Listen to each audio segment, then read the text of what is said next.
Flowers, chocolate, and fire. The anatomy of a calculated disfigurement.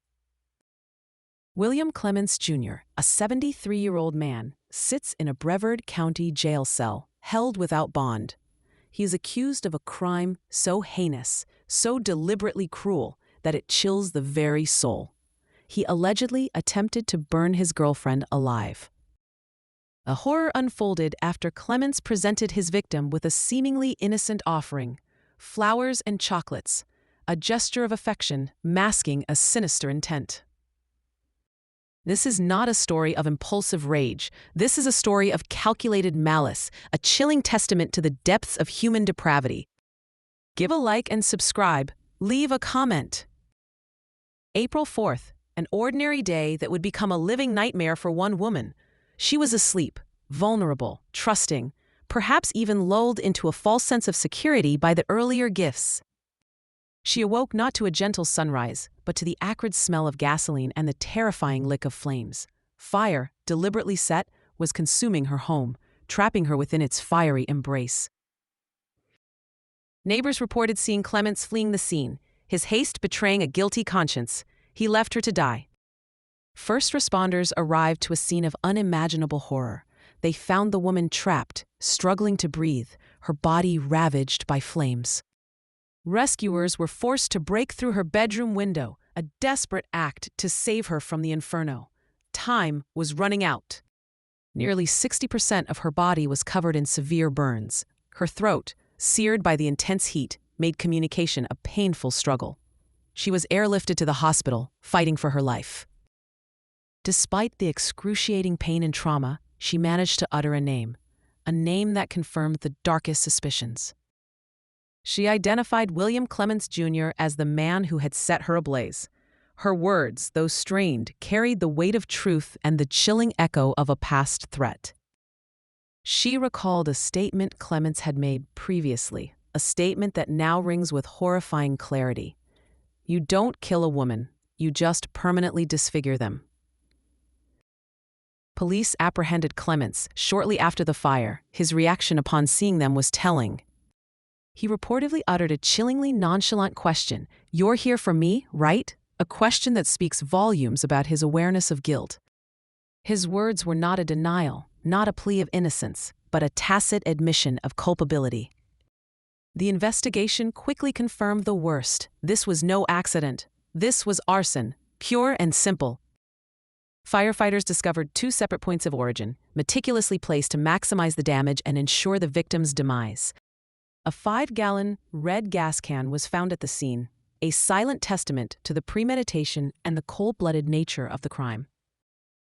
The victim's friend, Angela Klusek, revealed a disturbing pattern of abuse that had plagued the couple's relationship.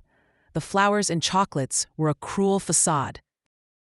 Clements and the victim had been together for 9 months, living together for the past 4.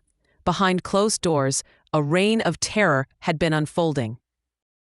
The fire was not an isolated incident, but the culmination of a long and brutal history of domestic violence.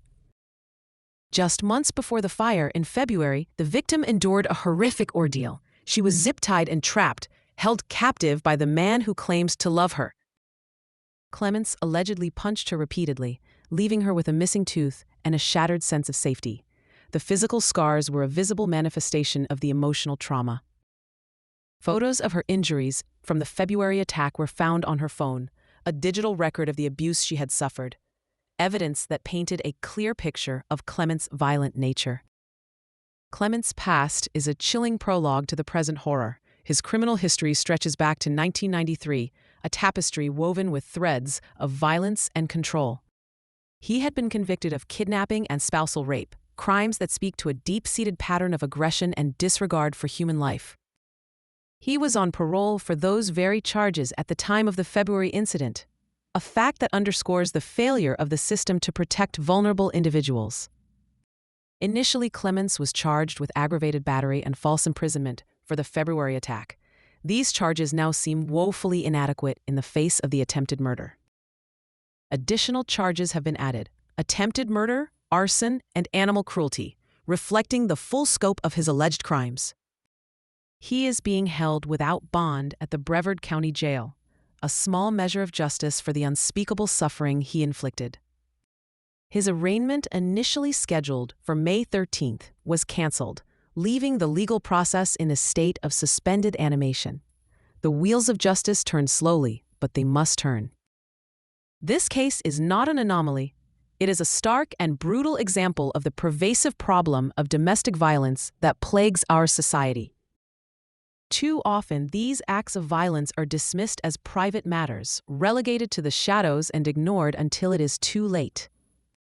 We must recognize that domestic violence is a crime, a violation of human rights, and a threat to the safety and well-being of our communities.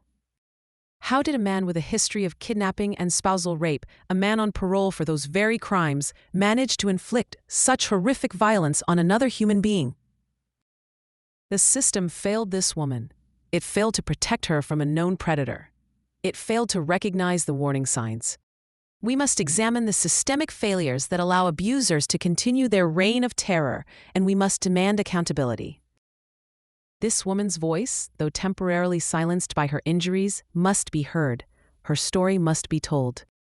We must amplify the voices of all survivors of domestic violence, and we must create a society where they feel safe to come forward and seek help. Their stories are a testament to the resilience of the human spirit and a call to action for all of us. The victim faces a long and arduous road to recovery. The physical scars will likely remain for the rest of her life, a constant reminder of the trauma she endured.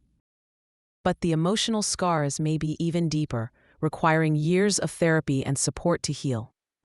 We must provide her with the resources she needs to rebuild her life, and we must stand by her side every step of the way. Clements' alleged statement, "You don't kill a woman, you just permanently disfigure them," is chilling in its calculated cruelty. But was disfigurement truly his only goal? The act of setting someone on fire is inherently lethal. The intent to kill is undeniable. To suggest that he only intended to disfigure her is to minimize the severity of his actions and to ignore the very real possibility that he wanted her dead. The flowers and chocolates, the two separate points of origin for the fire, the 5-gallon gas can, all of these details point to a high degree of premeditation. This was not a crime of passion. This was a carefully planned and executed act of violence. Clements had ample time to consider his actions, to weigh the consequences, and to choose a different path. He chose to inflict unimaginable pain and suffering. This crime has sent shockwaves through the community, leaving residents fearful and questioning their own safety. It serves as a stark reminder that domestic violence can happen anywhere, to anyone. We must work together to create a community where violence is not tolerated and where victims feel safe and supported. Education and awareness are crucial to preventing domestic violence. We must teach our children about healthy relationships, respect, and consent. We must challenge the societal norms that condone violence against women, and we must hold perpetrators accountable for their actions. We must empower individuals to recognize the signs of abuse and to seek help before it escalates. This case is a call to action. We must do more to prevent domestic violence, to protect victims, and to hold abusers accountable. We must support organizations that provide services to survivors of domestic violence, and we must advocate for policies that promote safety and justice. We must break the cycle of violence, and we must create a society where everyone can live free from fear. What was going through Clements' mind as he set the fire? What motivated him to commit such a heinous act? These questions may never be fully answered, but we must continue to seek understanding in order to prevent future tragedies. We must delve into the psychology of abusers, and we must identify the factors that contribute to domestic violence. The trauma inflicted on the victim will have a lasting impact, not only on her, but also on her family and friends. The ripple effects of violence can extend for generations, perpetuating a cycle of pain and suffering. We must break that cycle, and we must create a legacy of healing and hope. The pursuit of justice for the victim is paramount. Clements must be held accountable for his actions, and he must face the full consequences of the law.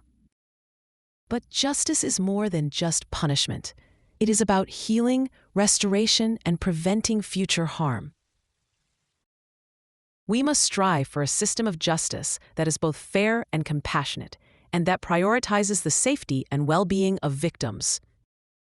Despite the darkness and despair, there is always hope. Hope for healing, hope for justice, and hope for a future free from violence.